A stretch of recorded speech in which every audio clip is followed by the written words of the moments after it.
పశ్చిమాసియా యుద్ధం వల్ల ప్రపంచవ్యాప్తంగా గ్యాస్ ధరలు మండిపోతున్నాయి. ముఖ్యంగా హార్ముజ్ జలసంధిలో ఉద్రిక్తతల వల్ల ఖతార్ నుంచి రావాల్సిన గ్యాస్ నిలిచిపోయింది. దీంతో భారత్, బంగ్లాదేశ్ వంటి దేశాలు మార్కెట్లో రెట్టింపు ధరలు చెల్లించుకోలేక అల్లాడిపోతున్నాయి. సరిగ్గా ఇదే సమయంలో రష్యా తన డిస్కౌంట్ అస్త్రాన్ని బయటకు తీసింది. అమెరికా ఆంక్షల పరిధిలో ఉన్న తన ఎల్పీజీ ప్రాజెక్టుల నుంచి గ్యాస్ ను విక్రయించేందుకు ఏకంగా 40% రాయితీని ప్రకటిస్తోంది. అంతర్జాతీయంగా బ్లాక్ లిస్ట్ చేసిన ఈ గ్యాస్ ను నైజీరియా లేదా ఒమన్ గ్యాస్ గా ముద్ర వేసి విక్రయించడానికి రష్యా సిద్ధమైంది.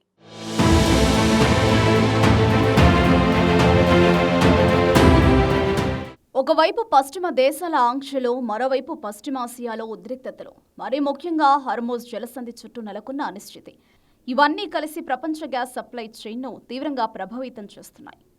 ఈ పరిస్థితిని తనకు అనుకూలంగా మలుచుకోవాలని రష్యా ప్రయత్నిస్తోంది. ముఖ్యంగా దక్షిణాసియా దేశాలను టార్గెట్ చేస్తూ భారీ డిస్కౌంట్లతో కొత్త వ్యూహాన్ని అమలు చేస్తోంది. ప్రస్తుతం రష్యా 40% వరకు డిస్కౌంట్ ప్రకటించి అంతర్జాతీయ దృష్టిని ఆకర్షించింది. ఇది సాధారణ ధర తగ్గింపు కాదని, ఇది ఒక స్ట్రాటజిక్ మూవ్ అని విశ్లేషకులు చెబుతున్నారు. అమెరికా విధించిన ఆంక్షల కారణంగా రష్యా గ్యాస్ ఎగుమతులు భారీగా ప్రభావితమయ్యాయి. ముఖ్యంగా ఆర్కిటిల్ LNG-2 వంటి ప్రాజెక్టులు బ్లాక్ లిస్టులోకి వెళ్లడంతో ఆ గ్యాస్ను విక్రయించడం రష్యాకు కష్టంగా మారింది. ఇప్పుడు అదే గ్యాస్ను డిస్కౌంట్ ధరలకు అమ్మి కొత్త మార్కెట్లను సంపాదించాలనే ప్రయత్నం చేస్తోంది. రష్యా నేరుగా కాకుండా కొన్ని ప్రైవేటు మధ్యవర్తుల ద్వారా ఈ డీల్స్ను అమలు చేయాలని చూస్తోంది. గ్యాస్ కొనుగోలు చేసే దేశాలకు ఎటువంటి ఆంక్షలు, ఇబ్బందులు రాకుండా ఉండేందుకు ఈ సరుకు ఒమన్ లేదా నైజీరియా నుంచి వస్తున్నట్లు తప్పుడు డాక్యుమెంట్లు సృష్టించే ప్రయత్నాలు కూడా జరుగుతున్నట్లు తెలుస్తోంది.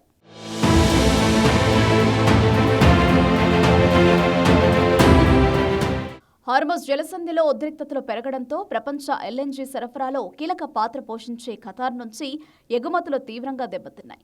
ఫలితంగా ఆసియా దేశాలు స్పాట్ మార్కెట్లో గ్యాస్ కొనాల్సి వస్తుంది. అక్కడ ధరలు రెట్టింపు స్థాయికి చేరుకున్నాయి.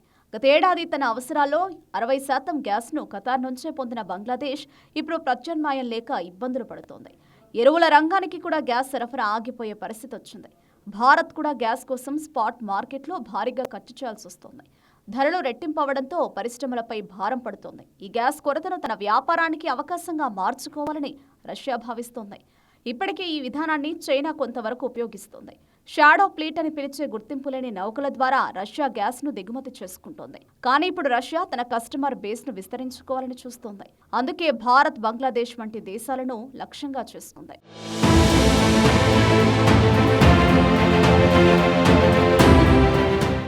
రష్యా ఆఫర్ ఆకర్షణీయంగా ఉన్నప్పటికీ భారత్ మాత్రం ఆచితూచి అడుగులు వేస్తుంది. రష్యా ఆఫర్ చేస్తున్న డిస్కౌంట్ ఆకర్షణీయంగా ఉన్నప్పటికీ అమెరికా ఆంక్షలను ఉల్లంఘించే ప్రమాదం ఉండడంతో కేంద్ర ప్రభుత్వం ఇంకా స్పష్టమైన నిర్ణయం తీసుకోలేదు. ఆంక్షల పరిధిలో ఉన్న రష్యా ప్రాజెక్టుల నుంచి గ్యాస్ తీసుకోబోమని కేంద్ర ప్రభుత్వం గతంలోనే స్పష్టం చేసింది. అమెరికా నుంచి ఎటువంటి ఆర్థిక ఆంక్షలు ఎదుర్కోవాల్సి వస్తుందోనని భారతీయ కంపెనీలు భయపడుతున్నాయి.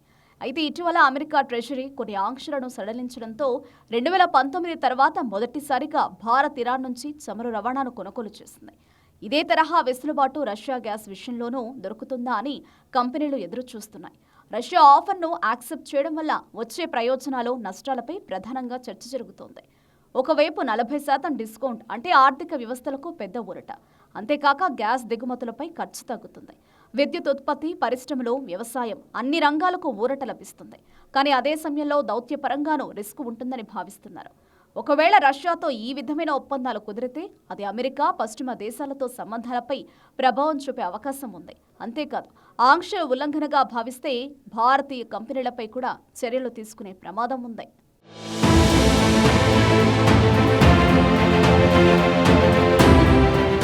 ఇక అంతర్జాతీయంగా కొత్త ఎనర్జీ వార్కు దారితీసే ప్రమాదం ఉందని విశ్లేషకులు హెచ్చరిస్తున్నారు. ఒకవైపు పశ్చిమ దేశాలు ఆంక్షలతో రష్యాను ఒత్తిడి చేస్తుంటే, మరోవైపు రష్యా తక్కువ ధరలతో మార్కెట్ను ఆకర్షించే ప్రయత్నం చేస్తుంది.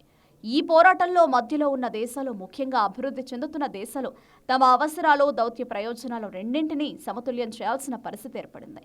ఒకవేళ భారత్ ఈ గ్యాస్ కొంటే అమెరికా తన ఆగ్రహాన్ని ఎలా వ్యక్తం చేస్తుంది? ఉక్రెయిన్ యుద్ధం తర్వాత రష్యాను ఒంటరిని చేయాలన్న పాశ్చాత్య దేశాల వ్యూహానికి ఇది అడ్డు తగులుతుందా అనేది $1 మిలియన్ ప్రశ్నలుగా మారిపోయాయి. మొత్తానికి రష్యా విసిరిన డిస్కౌంట్ పాచిక ఆసియా దేశాలను ఊరిస్తోంది. ఆకలితో ఉన్నవాడు విషమని తెలిసినా ఆకలి తీర్చుకోవడానికి చూస్తాడన్నట్టుగా గ్యాస్ కొరతతో ఉన్న దేశాలు రష్యా ఆఫర్ వైపు మొగ్గు చూపుతాయా లేక ఆంక్షలకు భయపడి దూరంగా ఉంటాయా అన్నది వేచి చూడాలి. ఈ డీల్ జరిగితే మాత్రం ప్రపంచ ఇంధన చరిత్రలో ఇదొక పెద్ద మలుపు కానుంది.